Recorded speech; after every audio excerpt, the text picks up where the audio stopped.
Hello students, इस lesson में हम करने वाले हैं एग्ज़ाम पॉइंट ऑफ व्यू से इम्पोर्टेंट क्वेश्चंस ईच पोइम के। तो जिन बच्चों ने अभी बहुत कम तैयारी की है और जो बहुत ही कम समय में ज़्यादा से ज़्यादा पढ़ना चाहते हैं, तो ये मैंने क्वेश्चंस और मेन पॉइंट्स सिलेक्ट किए हैं हर पोइम से। आइए अपन इनको स्टडी करते हैं। Okay, first question is describe the salient features of all the 7 stages of a man's life. तो ये हमारी फर्स्ट पोइम है, 7 स्टेजेस ऑफ मैन, शेक्सपियर की लिखी हुई। तो उसके मेन पॉइंट्स अपने देख लेते हैं, जो आपको हर हालत में लिख के ही आने हैं। इस पोइम से अगर कोई भी क्वेश्चन आ जाता है तो ये आपको लिखने ही लिखने हैं। Okay, let's see the answer. In the first stage of a man's life he is an infant. तो ये आपको सारी स्टेजेस तो पता होनी ही चाहिए इस पोइम से रिलेटेड। तो पहली स्टेज कौन सी बताई है? इन्फेंट की, शिशु। In the second stage he is a school boy, दूसरी स्टेज है स्कूल बॉय की। In the third stage he acts as a lover, तीसरी स्टेज है लवर की। In the fourth stage he is a soldier, चौथी stage में वो soldier बनता है। In the fifth stage he acts as a जज, फिफ्थ में जज बनता है। सिक्स्थ में बनता है ही becomes a thin comic figure, पतला हो जाता है, बीमार हो जाता है। In the seventh stage he becomes a child again. और जो सातवीं स्टेज है, जो सबसे ज़्यादा पैथेटिक है, करुणा उत्पन्न करने वाली है, वो है बुढ़ापे की, जिसमें वो दोबारा से बच्चा बन जाता है। तो इस 7 स्टेजेस वाली पोइम में से अगर कुछ भी एक्सप्लेनेशन आए, क्रिटिकल एप्रिशिएशन आए, छोटा क्वेश्चन आए, ये आप ज़रूर लिखोगे। अगर कुछ और नहीं आ रहा है, तो अगर आपने मान लीजिए याद नहीं किया है बाई चांस समय के अभाव के कारण या किसी और भी रीज़न के कारण, तो ये आप ज़रूर लिख के आइए। क्वेश्चन चाहे कुछ भी हो, आपको कुछ ना कुछ मार्क्स ज़रूर मिलेंगे, आपको छोड़ना नहीं है। ओके, तो ये मेरे ख्याल से आपको याद हो गई होंगी। पहली स्टेज है इन्फेंट की, सेकंड है स्कूल बॉय, तीसरा है लवर, चौथा है सोल्जर, पांचवा है जज, छठा है थिन कॉमिक फिगर, और सातवां है बिकम्स ए चाइल्ड अगेन। इसमें वो लास्ट लाइन बड़ी ही इंपॉर्टेंट है, sense teeth, sense teeth, sense eyes, sense everything. वो याद रखना आपको। ओके, इसी पोइम से रिलेटेड नेक्स्ट क्वेश्चन हमारा, explain how the word is stage in the context of the poem. कि ये जो शुरुआती लाइन है वो बड़ी इंपॉर्टेंट है इस पोइम की, all the world is stage, और हम सभी इसके किरदार है। तो ये आपको याद रखना है, बड़ी ही इंपॉर्टेंट लाइन है। तो उसी कंटेक्स्ट में ये क्वेश्चन पूछा गया है, किस तरह से वर्ल्ड एक स्टेज है। तो उसी फर्स्ट पैरा में ही ये बताया गया कि किस तरह से वर्ल्ड एक स्टेज है और किस तरह से हम इसके पात्र हैं। तो ये अपने पढ़ते हैं, the world is stage where man and women simply come and play the roles fixed for them. तो वर्ल्ड एक स्टेज है जहाँ आदमी और औरत सिंपली आते हैं और उनके लिए जो रोल फिक्स किया गया है उसको प्ले करते हैं। Just as actors in the drama enter and leave the stage, जैसे एक्टर्स ड्रामा के अंदर एंटर करते हैं और लीव करते हैं स्टेज को आफ्टर देयर परफॉर्मेंस, अपनी परफॉर्मेंस देने के बाद। In the same way man are born and die, उसी तरीके से आदमी मरते हैं और जीते हैं। Playing different roles of life, अपनी लाइफ में अलग अलग तरह के रोल निभाते हैं। तो ये आपको लर्न कर लेना है, इसे पूरी की पूरी लाइन, मतलब मैंने आपको अच्छे से समझा दिया है। तो इस पोइम से कोई भी क्वेश्चन आता है, बड़ा क्वेश्चन आता है, तो ये सब कुछ आप लिख सकते हो, एक्सप्लेनेशन में भी लिख सकते हो, कभी गलत नहीं होता है लिखना। तो खाली छोड़ने से बेटर है आप कुछ ना कुछ ज़रूर लिखिए। नेक्स्ट है हमारा third question, what is the structure of the poem the 7 ages. तो इस पोइम का स्ट्रक्चर क्या है देख लेते हैं। द पोइम हैज़ 28 लाइन्स, याद रखना आपको 28 लाइन्स की है, ब्लैंक वर्स में लिखी हुई है। ब्लैंक वर्स मैंने आपको समझाया हुआ है। ब्लैंक वर्स के अंदर लास्ट में लाइंस राइम नहीं करती हैं, उनकी साउंड मैच नहीं करती हैं, लेकिन लाइंस की लंबाई फिक्स होती है। हर लाइन में 10 सिलेबल होते हैं, 5 फीट होते हैं, और वो आयाम्बिक पेंटामीटर में लिखी होती है। आयाम्बिक का मतलब जो 10 सिलेबल्स हैं उसमें पहला सिलेबल अनस्ट्रेस्ड होगा, दूसरा स्ट्रेस्ड, फिर अनस्ट्रेस्ड, फिर दूसरा स्ट्रेस्ड। ये पैटर्न होता है, अनस्ट्रेस्ड स्ट्रेस्ड अनस्ट्रेस्ड स्ट्रेस्ड, इस तरह के 5 जोड़े होते हैं, तो इसलिए इनको 5 फीट कहते हैं। Blank verse has no rhyme scheme but it has a fixed number of syllable. ये वही बात है जो मैंने बता दी है। तो आप ब्लैंक वर्स को आगे थोड़ा सा और डिफाइन कर सकते हो अगर स्ट्रक्चर पूछा जाता है तो। The poem is a speech delivered by Jaques, और ये जो पोइम है ये एक स्पीच है as you like it play में, जो जेकस बोलता है। तो जेकस एक फिलोसोफर होता है, उसका लाइफ के प्रति नज़रिया जो होता है मेलंकलिक होता है। तो वो ऐसी ही बात करता है कि ज़िंदगी में कुछ नहीं है, बस ये 7 स्टेजेस हैं, आदमी आता है और चला जाता है अलग अलग रोल निभा करके। It is full of literary devices such as simile, metaphor, alliteration. ये हर पोइम में आप लिख सकते हो लाइन कि हर पोइम में लगभग ये चीज़ें होती हैं, सिमली, मेटाफर, एलिट्रेशन, ये आप लिखा जा सकता है अगर और कुछ नहीं आता है तो उस पोइम से रिलेटेड आपको। ओके, नेक्स्ट क्वेश्चन पे चलते हैं। What is the theme of the poem one day I wrote her name. तो ये हमारी सेकंड पोइम है, one day I wrote her name, ये स्पेंसर ने लिखी है। तो हर पोइम का राइटर तो आपको अच्छे से याद होना ही चाहिए, और नहीं तो राइटर तो आप पहली बार जरूर लिखोगे, एक्सप्लेनेशन हो या कोई भी क्वेश्चन हो। The poem is written by Edmund Spenser, पहली ही लाइन यही है। The poem is a sonnet, ये पोइम सोनेट है, 14 लाइन की कविता को हम सोनेट कहते हैं। It has been taken from Spenser's volume Amoretti, और ये जो पोइम है स्पेंसर की एक वॉल्यूम है, कविताओं का एक संग्रह है एमोरेटी, उसमें से एक पोइम ये भी है, तो वहाँ से ली गई है। The theme of the poem is the power of poetry, तो इस पोइम की जो थीम है वो है जो पोइट्री की पावर है वो थीम है, यानी कविता की शक्ति, शायरी की शक्ति क्या होती है वो इसकी थीम है। It is about the love and immortality, ये प्यार और अमरता के बारे में है। It is about the relation between time and immortality, और साथ ही साथ समय और इमोर्टलिटी का जो रिलेशन है उसके बारे में भी है। इतना बहुत है, आपको ये थीम पता होनी चाहिए, हर एक्सप्लेनेशन में, हर क्वेश्चन में ये आप लिख सकते हो। नेक्स्ट चलते हैं। What is the structure of the poem one day I wrote her name upon the strand. Structure क्या है पोइम का, तो सोनेट है। सबसे पहली बात तो सोनेट 14 लाइन्स की होती हैं, इसमें कोई किंतु परंतु नहीं है, आप लिख सकते हो। The poem is sonnet, it is a Spenserian sonnet. अब सोनेट जो है वो कई प्रकार की हैं, शेक्सपियरियन सोनेट है जिस तरह की शेक्सपियर लिखा करता था, मिल्टोनिक सोनेट होती है जिस तरह की मिल्टन लिखा करता था, ये स्पेंसेरियन सोनेट है, इस तरह की सोनेट स्पेंसर ने लिखी है। पेट्रार्कन सोनेट और मिल्टोनिक सोनेट एक जैसी होती हैं। It is divided into 2 parts, तो स्पेंसर की सोनेट है ये टू पार्ट्स में बटी हुई है। First part is octave and the second is a sestet. तो पहला पार्ट ऑक्टेव है यानी 8 लाइन्स का होता है, इसलिए इसका नाम ऑक्टेव रखा गया है। दूसरा पार्ट 6 लाइनों का बचता है, इसलिए उसको हम सेस्टेट कह देते हैं। तो 2 पार्ट्स की ये सोनेट है। शेक्सपियर की जो सोनेट्स होती हैं वो 4 पार्ट में होती हैं, ये 2 पार्ट्स की हैं। First part consists 8 line and the second part consists 6 line, ये वही बात आ गई।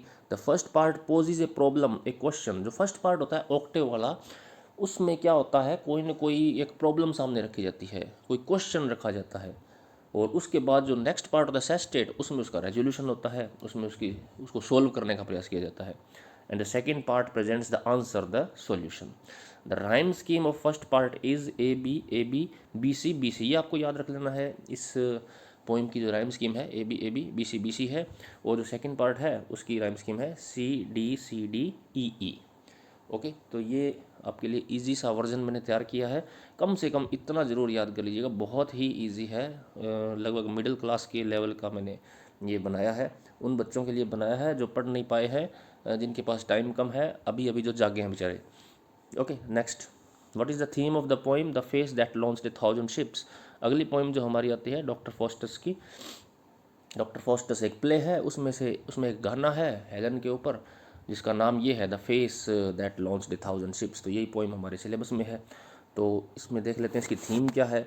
This poem is an extract from the play Doctor Faustus written by Christopher Marlowe. ये बड़ा इंपॉर्टेंट फैक्ट है, आपको याद होना चाहिए। The face that launched 1000 ships has been taken from Doctor Faustus, a play written by Christopher Marlowe. तो ये 2-3 चीज़ें याद रखनी है, डॉक्टर फॉस्टस याद रखना है, क्रिस्टोफर मार्लोव याद रखना है, राइटर है इसका, डॉक्टर फॉस्टस प्ले है, उस प्ले में से ये पोइम हमने ली हुई है।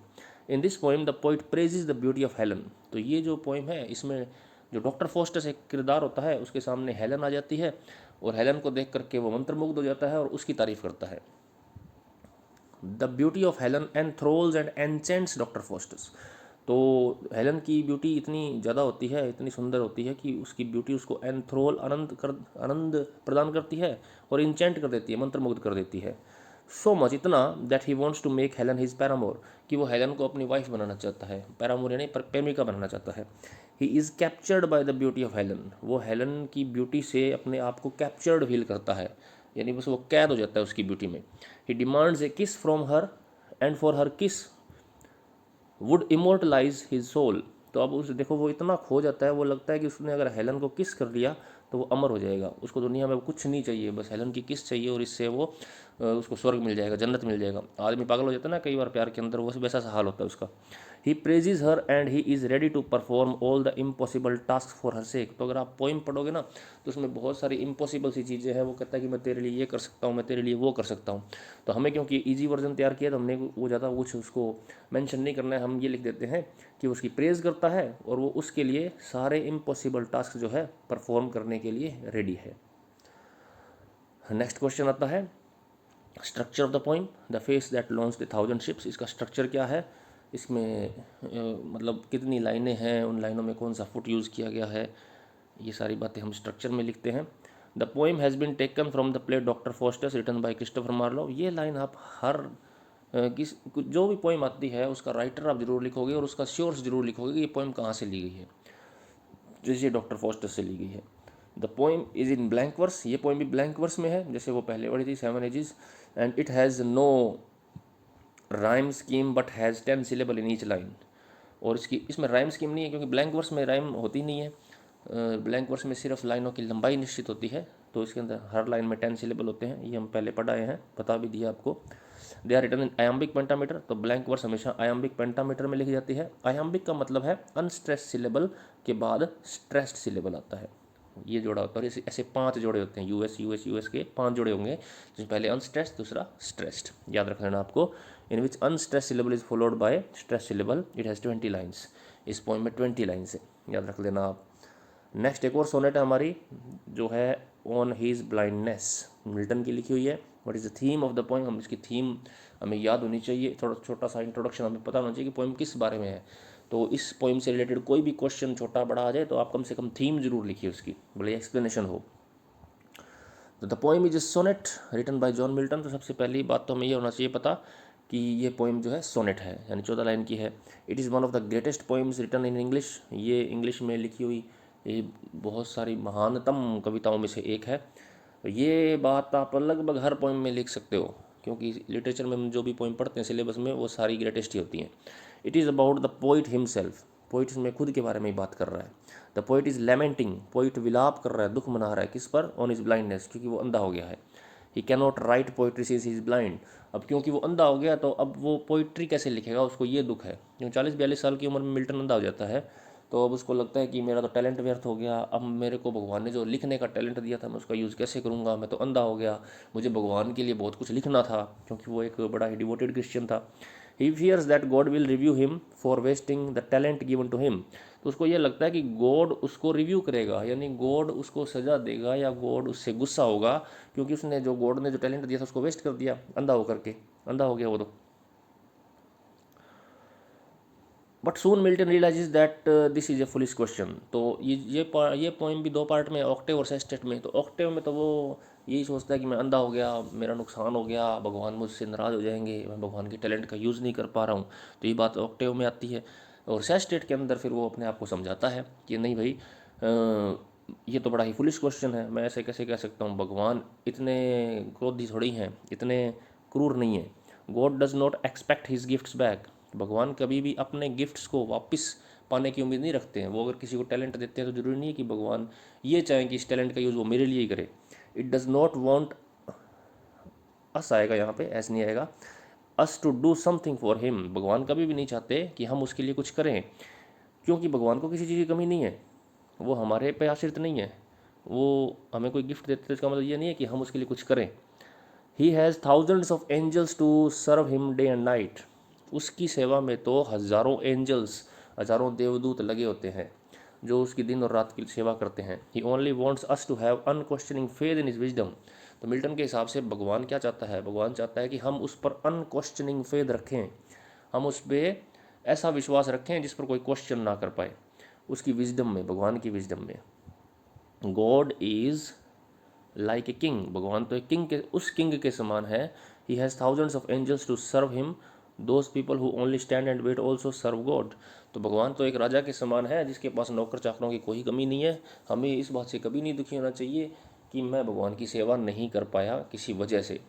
और आगे एक बड़ी बात कहता है, ये बहुत ही इंपॉर्टेंट है इस पोइम का एक थीम का हिस्सा, कि वो लोग भी सेवा करते हैं जो सिर्फ स्टैंड एंड वेट करते हैं।